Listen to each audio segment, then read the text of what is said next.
Bismillahirrahmanirrahim. Assalamualaikum warahmatullahi wabarakatuh. Alhamdulillah wa wassalatu wassalamu ala nabiyil mustafa asyhadu an la ilaha illallah wahdahu la syarikalah wa asyhadu anna muhammadan abduhu wa rasuluh la nabiyya wa la rasula ba'dah. Baik, pada kali ini kembali lagi kita membahas tentang makalah usul tafsir wa qawaiduhu, itu materinya tentang al-amru wan nahyu. Nah, apa itu al-amru? Dalam bahasa Arab, al-amru dari besar kata amaro ya'muru, yang artinya perintah. Itu dalam bentuk menafsirkan dalam bentuk secara bahasanya, sedangkan secara istilahnya para ulama berbeda pendapat. Menurut Ibnu Subki, amr atau perintah tersebut adalah tuntutan untuk berbuat sesuatu, bukan meninggalkan yang tidak memakai latar tinggalkanlah atau yang sejenisnya, tapi ada yang mengatakan menyuruh melakukan tanpa paksaan.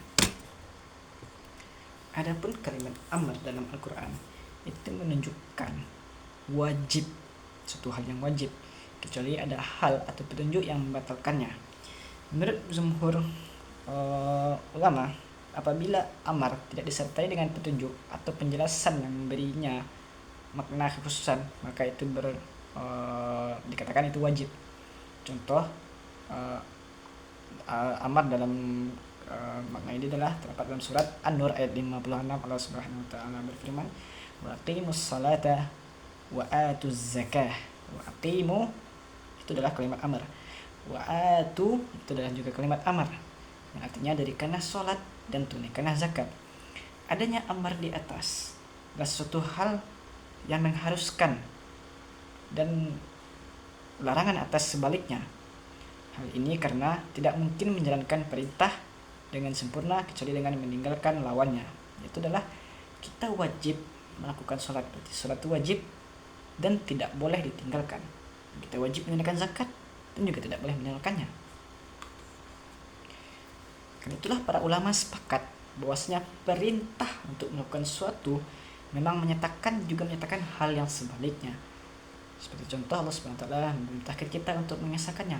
Itu bermakna sebaliknya juga Allah melarang kita untuk menyekutukannya secara tidak langsung, dan juga melarang kita untuk menyekutukannya secara tidak langsung.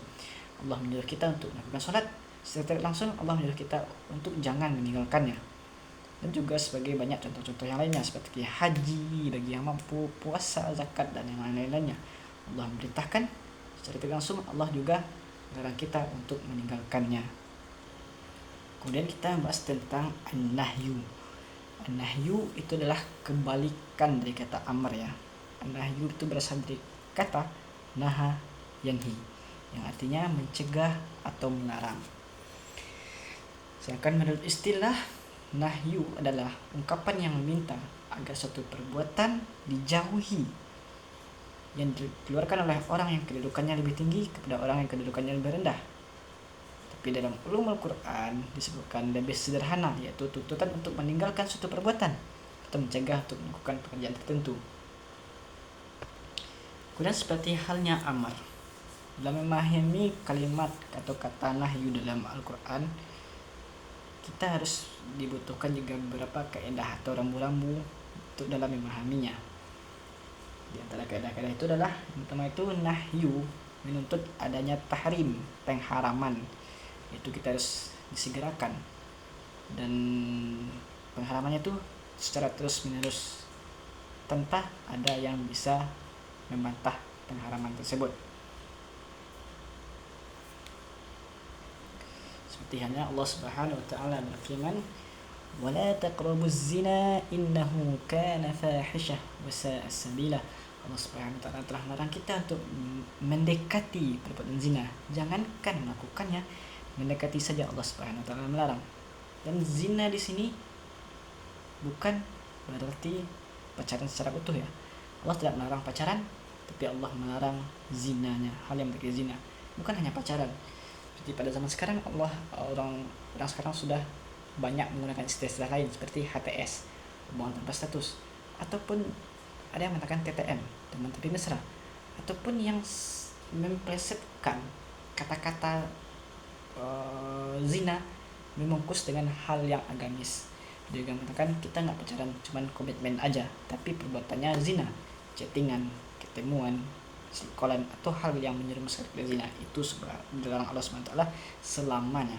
Tidak ada hal yang menghalalkannya kecuali setelah pernikahan, itu baru boleh melakukan hal yang pacaran, itu yang melakukan hal yang sudah Allah SWT izinkan. Dan nahyu itu juga menunjukkan suatu hal yang kerusakan atau suatu hal yang fasad, yang buat rusak.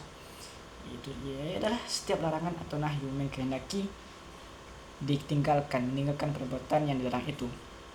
Bila perbuatan itu dilakukan, berarti itu kita telah melakukan pelanggaran terhadap hal yang dilarang, karena kita harus patuh akan larang tersebut. Jika kita tak lakukan, maka tentunya kita akan melakukan dosa, pencelaan dari Allah Subhanahu wa taala. Kemudian itu adalah kita masuk tentang faedah dari kalimat al-amru wan nahyu dalam Al-Qur'an. Yang pertama itu adalah menunjukkan haram nya dari suatu hal, seperti Allah SWT berfirman wala taqrabuz zina. Kemudian yang kedua adalah menunjukkan kalimat itu sebagai bentuk kata makruh, yaitu jika ada dalil yang memalingkannya dari yang haram. Ketiga adalah menunjukkan batalnya suatu perbuatan jika larangan terkait dengan sifat atau syarat suatu ibadah atau akad. Contoh larangan melakukan jual beli saat azan Jumat. Kedua, akadnya diperselisihkan keabsahannya, apakah jual beli itu sah atau tidaknya. Kemudian yang keempat itulah menunjukkan kata doa. Setiap larangan bisa jadi sebuah larangan itu adalah sebagai doa, seperti Allah SWT firman, Rabbana la tuzigh qulubana, ya Allah jangan bengkokkan hati kami. Kalimat la di sini merupakan secara bahasa itu adalah kalimat nahi, larangan, seakan-akan kita melarang Allah, minta kepada Allah jangan bengkokkan hati kami. Karena itu menunjukkan kata irsyad, yaitu bersifat bimbingan atau arahan. Kemudian keenamnya telah menunjukkan takhfif, itu keringanan. Kadang larangan menunjukkan kasih sayang berupa keringanan agar tidak memberatkan diri. Allahu a'lam bishawab. Hanya itulah yang dapat saya sampaikan pada kesempatan hari ini tentang al-amru wan nahyu dalam Al-Qur'an. Banyak maaf, billahi taufiq wal hidayah. Assalamualaikum warahmatullahi wabarakatuh.